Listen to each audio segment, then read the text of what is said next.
Hey everyone, back with yet another news video. As has been the trend lately, the Disney news cycle just won't stop, and I have a batch of new summer-related openings and announcements that Disney dropped on March 21st that may have something to do with Tiana's Bayou adventure and summer crowd control. So, for starters, Disney World announced a drone show for Disney Springs titled Disney Dreams That Soar. It's expected to debut on May 24th and will run nightly through September 2nd. Now, this isn't the first time Disney Springs has hosted a drone show. Starbright Holidays ran through the 2016 holiday season, but since then, Disney has yet to use drones for Walt Disney World nighttime entertainment, even though other US theme parks have been using drones for years now, and Disneyland Paris's incredible use of drones have become commonplace over its castle.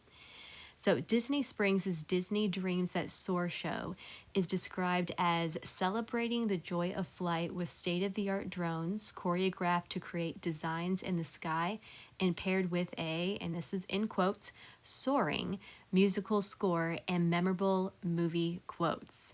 So, I'm not sure what we're getting with this show. I am definitely intrigued, and hopefully, this will be a crucial step forward in drones becoming part of Magic Kingdom and maybe Epcot's nightly displays. Now, over at Epcot, Disney confirmed that CommuniCore, the last piece of new Epcot that's still under construction, will finally open on June 10th. Keep that date in mind, by the way.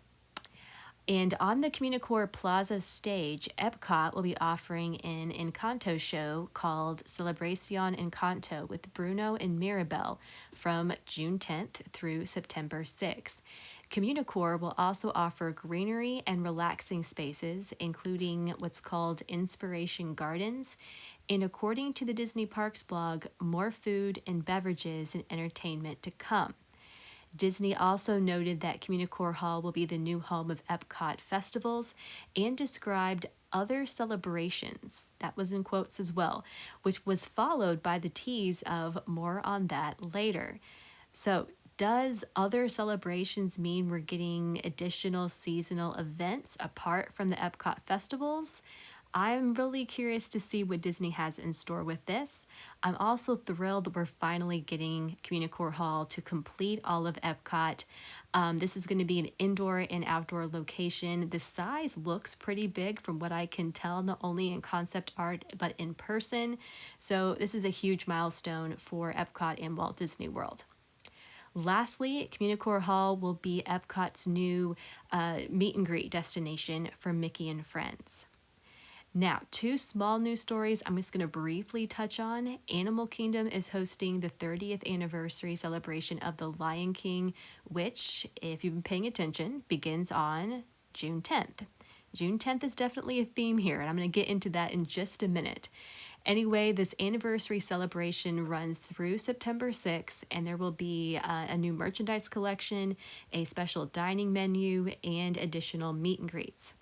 Also, Inside Out's Joy will be meeting at Hollywood Studios' Pixar Place to promote Inside Out 2, beginning, and you guessed it already, I'm sure, June 10th.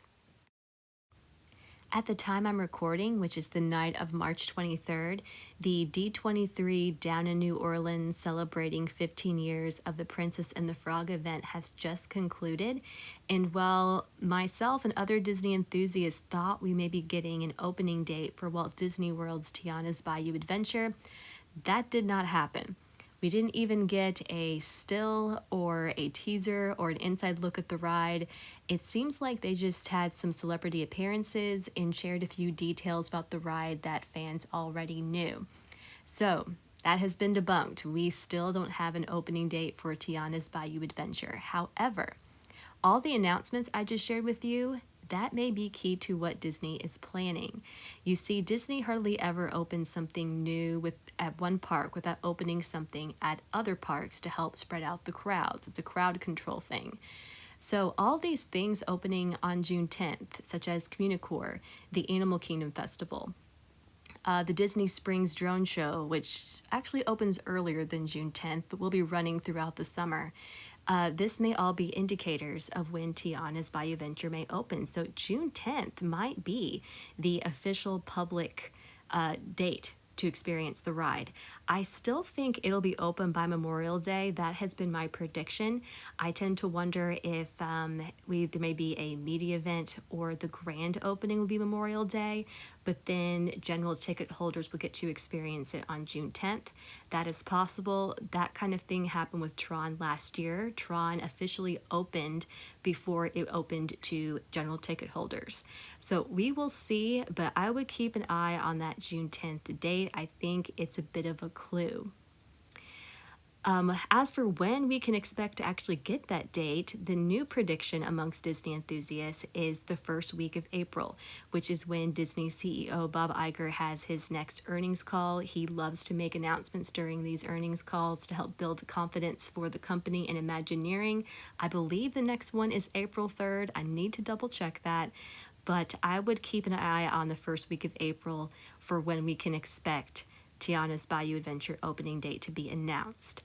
Now, the last bit of news for you that I have is the Fort Wilderness Cabins. The new Fort Wilderness Cabins are coming in. The old ones have been moving out throughout this past week, and the new cabins look fantastic. I was originally skeptical they may look too modern.